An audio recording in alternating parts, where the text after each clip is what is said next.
I don't have any slides. We're going to really just get practical with this idea of empathy building. And I'm going to take you through a really quick crash course, just in a practical tool and example that we use.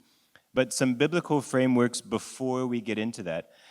I really like, and this isn't just because it's a Christian thing, I have to use a verse. It really is an anchor. And I think I've been talking about it in Trigger circles for about 5 years, ever since it started. So it really is just kind of a consistent, it's kind of boring for the old guys that have been here. It's like, oh, Brandon's going to do this talk again. We've heard it 1,000 times. Yes, that's exactly what I'm going to do because it works. We're reading the same Bible that we have for 2,000 years, so it'll be okay. So I like to anchor on this idea as we're quoting Paul again, bending the arc of history back to the new creation. The original creation was great. There was nothing wrong with it. We broke it, right? So Genesis 1:28, God blessed them, and he said to them, them is man and woman. They're not named yet. Be fruitful and multiply, and fill the earth and subdue it, and have dominion over the fish of the sea and over the birds of heaven and every living creature that moves on the earth. He gave us everything to go and work and cultivate. This was before sin. Sin happened in Genesis 3. We're reading from Genesis 1. Before there was sin, we had work to do. Before there was sin, we were going to be interacting with humans and turning chaos into order and building a garden in the wilderness. So we were going to be doing all the things that we are doing. They just probably wouldn't look like they're broken like we do now. There might be certain industries that wouldn't be necessary. I don't really know what that is because there's been thousands of years of it being broken, so I can't project what it could have looked like. But it would have been fun and pleasant and easy, and interpersonal relationships would have reflected God's character as he created us as his image bearers. But unfortunately, it's not. But anchoring on this Genesis 1, there was going to be work to do, and we were going to have businesses, and technology was going to happen, and science was going to be a thing. Cloning sheep was probably going to be a thing. God's not surprised by these things. He created science to do a lot of the crazy stuff that science is doing. Another anchor verse. The time's ticking fast. Another anchor verse for me, Jeremiah 29, not 11. I know the plans I have for you prosper and all that stuff. 4, starting in 4 to 7. I won't read it, but you can just kind of go there or make a note of it or whatever. So God, through Jeremiah, is talking to Israel, and Jeremiah is the prophet, and his message to the nation of Israel there was, I'm going to send you, or I have sent you into exile. There was a siege laid by Babylon onto Jerusalem, and they captured people as slaves and killed a lot of people and took them back to Babylon. That sounds really terrible. Why would God do that? And he tells us. So he said, I sent you into exile. This is my design. You're going to be there for a while. Build houses, plant gardens, take wives, take husbands, have children, give them as wives and husbands. Seek the welfare of the city that I've called you into, for in its welfare you will find yours. And I think that gets back a lot to what Peter was saying and what he goes into Mergon every day as that kind of being his motto. How can I let my light shine? And this is, the call in this is a proactive way to shine your light, not an accidental way, or maybe a less negative, a reactive way. It's not accidentally, I'm going to shine my light and people are going to get saved. If we're not intentional, and if we don't worship God, the rocks will cry out, and he will force that to happen. So he's not unable to bring people to salvation outside of us. He's chosen to use us as his instruments of salvation, and even in your business. Even as you seek profit in your business.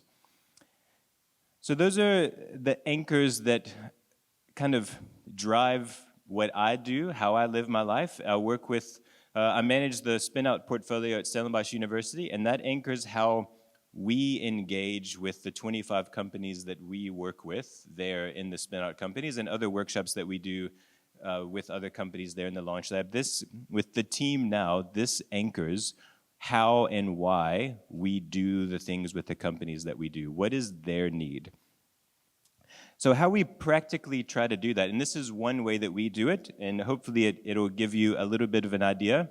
of how you could maybe apply it, use different tools, but the idea is that you're proactive in meeting the needs of the stakeholders, customers, people, users, whatever, of your product or service, being proactive with meeting their needs, and then responsive proactively over time as those needs change and shift. You need to tweak your offering and what you do for them. Where we start, there's one tool that we use. So I'm going to use the whiteboard here. I think they're recording it, so if you're like way on the corners, I'm sorry. I'm going to kind of play around this thing. One tool that we use it's a very simple tool. It's not very profound. Just a day in the life of a person. So we start with what is the kind of overarching thing that we're trying to do? There's a problem we're trying to solve. And if you don't understand the problem you're trying to solve, this kind of breaks down.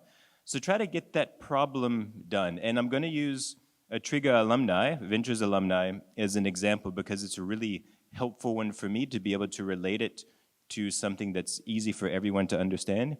And it's Quali Health. Intabi Singh was in the 2019 cohort, and this is her business. It's shifted and updated, it's pivoted a few times, especially with COVID and all that. But the original, I think it probably still is the same vision.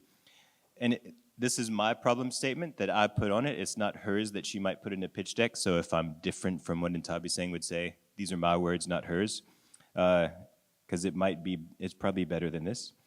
But her problem that she's trying to solve is to provide quality and affordable private health care for the mass market and end preventable deaths. And she has a personal story of her uncle who had a disease that was very preventable, but because of brokenness in the healthcare system, he unfortunately died. And that sparked her to start this business, Quali Health. So if I'm thinking of that, I have the problem statement, and I think of an individual that's in that system, in the mass market. I'm trying to provide quality and affordable private health care for the mass market because there's certain things with government health care that sometimes don't work as efficiently as they could due to various factors. I'm not here to give a commentary on some of those things. This is Intabi Singh's business. So then what do you do with her uncle? Take her uncle, for example. You get into a day in the life of her uncle and view it through the lens of this context. So her uncle, when does he start his day? I start my day at 6 o'clock if I'm exercising before work, maybe 7 o'clock. So I'll wake up, I'll have breakfast. But in Intabi Singh's uncle, it's very different. And you have to get into that whole day in the life of to unpack what that is. Intabi Singh's uncle probably woke up at 4 o'clock in the morning because he had to walk 45 minutes to catch a taxi at 5 o'clock after he washed and maybe had coffee and a rusk. He got to the taxi by 5 o'clock, traveled for 2 hours to be at work at 7 o'clock. So you're unpacking his normal day of how things work. And you kind of see that 4, 5, 6 o'clock. What happens in each of those time blocks? And what we do is we put in a big table, bracket out, normally 6 or 7 o'clock. I work with a lot of tech companies, so we have a different audience that we're talking to. But for Quali Health, 4 o'clock is when their audience, their life probably starts. What happens 4 to 5? What happens from 5 to 6? What happens from 6 to 7? And get into that, not just the practical tasks that Intabi Singh's uncle is doing, but how does he feel? What are some of the realities around that? What's hard? What's easy? What's pleasant? On the walk to the taxi, he has friends, and they chat about Pirates losing to Stellenbosch FC the previous night, or something like that. That'll be 2 Mondays' time, because the opener for the PSL, Pirates Stellenbosch, is here, and we are going to beat them. Thank you very much. Any Pirates fans? Sorry. So they talk about those things. So what are the things that he enjoys doing in that stuff too? So not just the bad, it's not all problems, but paint the whole picture of what's there, because then you get the whole view of the person, because we want to know the person. We want to be proactive of him as an image bearer of God, and how do we serve him and intercept him in his life so that our light can shine before him and remove barriers for the gospel to penetrate his heart. And one of those, and in this business, one way that we can try to do that is to bring him decent health care when he's sick. So you've gone through that day in the life of, and then what we do with our companies and how we take them through things is we use a value proposition canvas. Is that familiar to people? And Triga people, you're cheating if you've been around for a little while, so don't answer. But for the Academy guys, the business model canvas, I think most people know. The value proposition is a subset of that, and it zooms in on the far right-hand side, the customer segments, and the middle section, that's the value proposition. So the value proposition canvas looks at those two things, and it tries to map your value with the jobs to be done of that customer, of that user. So this is the way we try to map it out. We look at first the customer because it's human-centered. We're building empathy with the person, and thank you. We're building empathy with the human. So I've gone through that hour, a day in the life of, every hour, what's happening there, and we use a circle, and there's 3 segments to the circle. There's a circle here, and I've cut it into thirds for the people on the edges. And this one that we try to define is the jobs to be done. What are the jobs to be done to meet the need of Intabe Seng's uncle in that context, okay? And if I think of the jobs that he's needing to do because he's sick, he needs to see a doctor. I'm not going to write all these down. Feel free to. But he needs to see a doctor because he's sick. He needs to get medication. He needs to get better. He needs to get to the doctor. He needs to see them, but he needs to know where to go and then actually physically get to the doctor. He needs to get home from the doctor. He needs to pay for the medication, okay? He can't just get it. There has to be a transaction to get the medication. That's a very simple list of the jobs to be done. But we've gone through that whole hour-long life, a day in the life of Uncle, and now that's what he needs to do because he's sick, because we're solving that problem of providing quality and affordable health care for the mass market and end preventable deaths, right? So that's the jobs to be done. You want to understand the gains of what would make doing those jobs easier, better, great, enjoyable even. And you want to understand the pains that Uncle goes through to get those jobs done. So start with the pains because those are a lot easier. What's a pain for Uncle to try to do those jobs? It's far to travel. We already talked about the normal day in the life of, it's a 2-hour taxi ride and never mind the 45-minute walk there. So if you've gone through that exercise of what's a normal day in the life of Uncle like, you can start to paint the whole picture and get out of just your building of what do we do when they walk in the front door? Because we're treating the whole image bearer of God, right? It's far to travel. It's a long wait, normally, in the healthcare system, even in private healthcare. At the Mediclinic that you drove past to get here, it's still a long wait most of the time. You're absent from work. And normally, with that market of patient, absence from work means no pay. That's another problem. I don't get the medication there often. I have to go out, or they're out of stock. I have to travel another half an hour, get another taxi to go find the medication because they're out of stock at the place that I'm sitting at, or they don't offer it to begin with. Sometimes I don't get better. I go to the doctor, I've taken a day or a half a day out of work, I haven't been paid. I go, and 7 days later, I still have the same sickness. It's expensive if I do have to pay. If I go to a normal private healthcare provider and not the government, it's still going to be the same wait time, but then it's more expensive. And then there's delays otherwise in the system. I get there, and then other people get triaged ahead of me because I just have the flu or pneumonia and someone else's leg is falling off or something. So those are the pains that Uncle will experience in trying to solve this problem. Quickly to the gains. What would be amazing is if I could go to the doctor and get my meds in the same place. That would be amazing. That would change my world. That saves me 20 Rand in the taxi to go pay for the meds in another location. If I could have something in my neighborhood, because how often is the medical clinic in the neighborhood of Uncle in the mass market? Not very often. Maybe on the outskirts, but it's not really close and easy to get to. What if I could have one in my area? Or what if it could be one taxi ride away or something like that, and position it in places like that?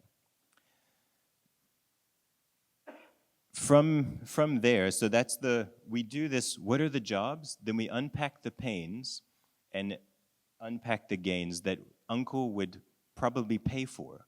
What Uncle would definitely use. What would change Uncle's life? What would make this actually an enjoyable experience, or at least not a terrible experience for Uncle to go through, and maybe he would pay us. We're at least trying to deliver value. And in the value proposition side, so the circle, we put it on the right, and only after we've looked at the human and what their day looks like and what are the jobs that he needs to do or she needs to do, what are the pains that they experience, what are the gains that they would like to experience, only after we've done that work do we think about, okay, now what do we offer? We know we're trying to do quality healthcare and affordable that stops preventable deaths. So now we look at what is our value proposition. And then we think, we had the gains, so what creates the gains? What are the gain creators and pain relievers for those problems, right? Only after you've identified the pains, and then before we've even gotten to the products and services, what could relieve that pain for the uncle? And if I could have a one-stop shop, if he's looking for that, if that's a gain that he's looking for, how could I have a one-stop shop? How could I have low travel? How could I position it in his area? Then you map out what are those gain creators and what relieves the pain that I could possibly offer that Uncle would pay for, that would be of value to Uncle. Then I'll get into the products and services only after you've got the gains, and that leads into this, the pains lead into that. Both of these, you take that, and then you think about, okay, now what do I offer? What is the offering that I put out there, and what's the right price point for that to make sure I can cover my costs and maybe make a little bit of profit at the end of the day? And a few value propositions for Intabi Singh. There's one doctor, many nurses. You have to have a doctor, but a lot of nurses can do kind of the normal day-to-day stuff. So they reduce the costs for themselves of hiring doctors everywhere. If I go to the Stelcor clinic here, they have 8 doctors. That's dang expensive.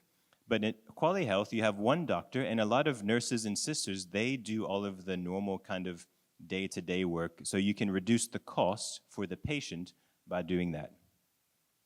One fee for the doctor and medication. That's what they offer. It's a flat rate. I'm going to make up a number, 350 Rand. One fee, you see the doctor, 15 minutes, you get your medication, and you're gone. A 7-day healthy guarantee. If you are not better in 7 days, come back, no cost. We'll see you again and figure out what meds were wrong. Efficient service, software systems that make sure the services are efficient, that your wait time is reduced, so that you're not taking unnecessary hours out of work and away from family. Locating it in townships or at the outskirts of townships so people don't have to travel unnecessarily far to get to the services.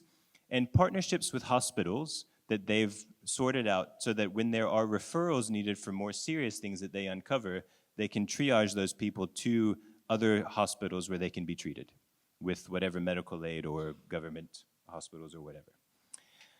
That's a really quick crash course. I think the main thing there to take away, that's an example of what we do with startups that we work with, to force us to think about the image bearer of God that's at the other end of that. How do we meet the needs of that image bearer, just like us? How do we meet those needs in such a way that does shine our light before them, that delivers value that they'll pay for, but it's not exploitive? You can see in that example that it's honoring. What do they need? And yes, 350 Rand, it's not nothing, and we're still going to make a profit, but it's value to that person. People will pay for value that acknowledges their image bearingness of God.